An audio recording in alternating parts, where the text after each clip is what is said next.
प्यारे गुरुमुख सज्जनों, भक्ति का सुख और आनंद ही निराला है, जिसकी समानता संसार का कोई सुख नहीं कर सकता। इसीलिए सच्चे प्रेमी को, जो प्रभु के मार्ग में आनंद में हर समय निमग्न रहता है, संसार के समस्त सुख भोग उसको नीरस प्रतीत होते हैं। वह शारीरिक एवं इंद्रिय सुख भोगों को तुच्छ से भी अति तुच्छ समझता है। सच तो यह है कि संसार के विषय भोग जो माया शक्त संसारी विषय को अति प्रिय लगते हैं, सच्चे प्रेमी को वे विषय भोग दुर्गंध युक्त लगते हैं, उसे उसमें से दुर्गंध आती हुई प्रतीत होती है।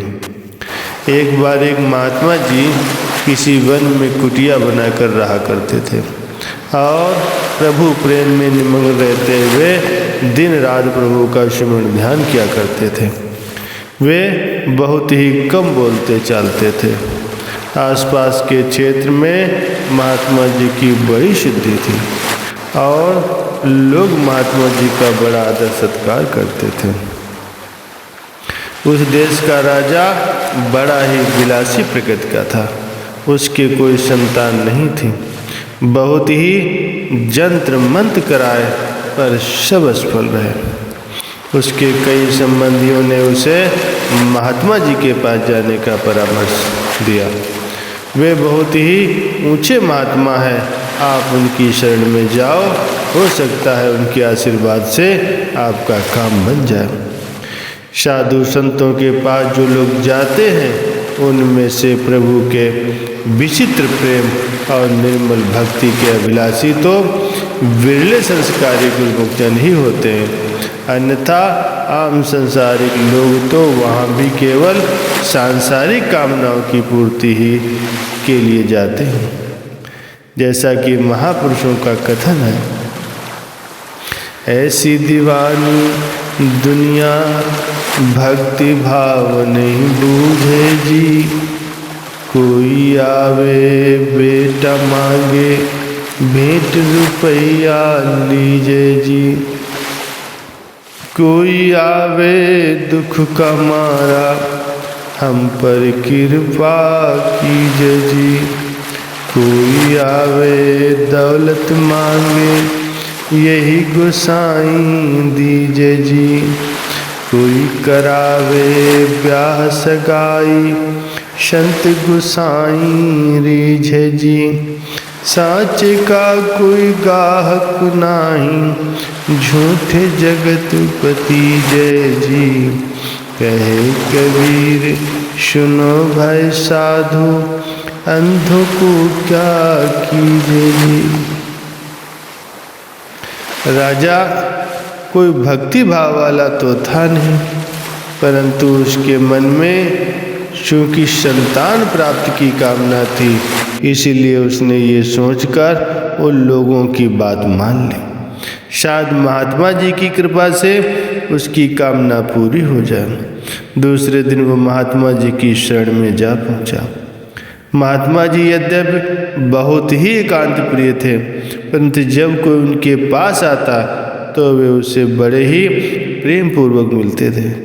राजा ने महात्मा जी के दर्शन किए और फिर उनके चरणों में विनय की, आप यहाँ टूटी फूटी झोपड़ी में क्यों रहते हैं? आप हमारे महल में चलिए। यहाँ क्या रखा है? महल में आपको हर प्रकार के शारीरिक आराम मिलेंगे। आपकी सुख सुविधा के लिए सब प्रबंध कर दिया जाएगा। दास दासियाँ आपकी सेवा में हर समय उपस्थित रह कर के आपकी आज्ञा मानेंगे। अच्छे अच्छे भोज्य पदार्थ आपको वहाँ खाने को मिलेंगे।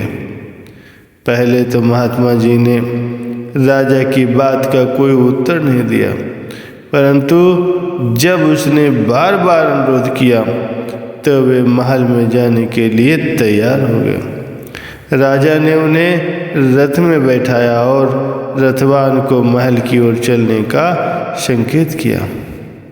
महल के अंदर प्रविष्ट होने पर महात्मा जी को चारों ओर विषय विलासिता के चिन्ह नजर आए।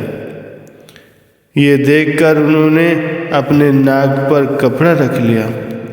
राजा के पूछने पर महात्मा जी बोले, तुम्हारे महल से तो बड़ी दुर्गंध उठ रही है। राजा ने चकित होकर के उनकी ओर देखा और फिर कहा, दुर्गंध? यहाँ दुर्गंध कहाँ से? महात्मा जी बोले, दुर्गंध तो उठ रही है, क्या तुम्हें दुर्गंध नहीं आ रही? राजा ने कहा, महात्मन, मुझे दुर्गंध तो तब अनुभव हो जब यहाँ दुर्गंध का कोई काम हो। जब यहाँ तो हर समय हर स्थान पर दासियाँ इत्र फुलेल छिड़कती रहती हैं, फिर भला यहाँ दुर्गंध का क्या काम? महात्मा जी बोले, तुम्हें दुर्गंध नहीं आ रही होगी, परंतु हमें तो आ रही है। अच्छा आओ कहीं टहलने चले। राजा को महात्मा जी की बातों पर यह सोचकर बड़ा आश्चर्य हो रहा था कि और क्रोध भी आ रहा था कि यहाँ तो चारों ओर इत्र फुलेल की मादक सुगंध फैली हुई है और इन्हें यहाँ दुर्गंध आ रही है। परंतु अपने स्वार्थ को दृष्टिगत रख करके चूंकि वो महात्मा जी को साथ लाया था, इसलिए कुछ बोल नहीं सका। अब जबकि महात्मा जी ने उसे टहलने के लिए चलने को कहा तो उसे और भी अधिक आश्चर्य हुआ, परंतु कुछ सोचकर वो चुपचाप उनके साथ हो लिया। महात्मा जी राजा को साथ लेकर घूमने निकल पड़े। घूमते घूमते एक बस्ती की ओर चले गए जहाँ चमड़े का काम होता था। वहाँ चूँकि हर घर में चमड़ा कमाया जाता था और फिर सुखाया जाता था, इसीलिए चारों ओर चमड़े की दुर्गंध आ रही थी। राजा ने नाक पर रुमाल रखते हुए कहा, महात्मन, आप यहाँ से चलिए। यहाँ तो दुर्गंध के मारे एक क्षण भी रुकना कठिन है। महात्मा जी बोले, सामने देखो, कितने ही स्त्री पुरुष और बच्चे काम में लगे हुए हैं। इनमें से तो किसी को भी दुर्गंध नहीं आ रही, फिर तुम्हें ही क्यों दुर्गंध आ रही है? राजा ने कहा, महात्मा जी, दिन रात चमड़े में रहते रहते ये लोग इस दुर्गंध के अभ्यस्त हो चुके हैं, इसीलिए इन्हें दुर्गंध नहीं आ रही। महात्मा जी ने हंसते हुए कहा, राजन, यही हाल तुम्हारा और तुम्हारे महल का भी है, जहाँ सिवाय विलासिता और विषय भोगों के सामानों के और कुछ भी नजर नहीं आता। विषय भोग दिन रात रत रहने से तुम उसके इतने अभ्यस्त हो गए हो कि उनसे बाहर निकलने की उठती हुई दुर्गंध भी तुम्हें पता नहीं चलती। परंतु हम तो उस दुर्गंध में एक क्षण भी नहीं रह सकते। ये कहकर महात्मा जी राजा के उत्तर की प्रतीक्षा किए बिना अपनी कुटिया की ओर चल दिए।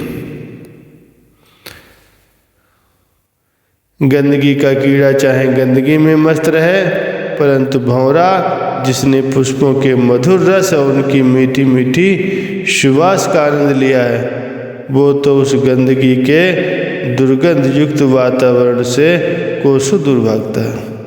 इसी प्रकार जिस प्रेमी ने एक बार श्री प्रभु जी के दिव्य तत्व आस्वादन कर लिया, वो फिर विषय भोगों से उसी प्रकार से दूर भागता है जैसे गंदगी से भंवरा। बोलो जयकारा बोल मेरे श्री गुरु महाराज की जय।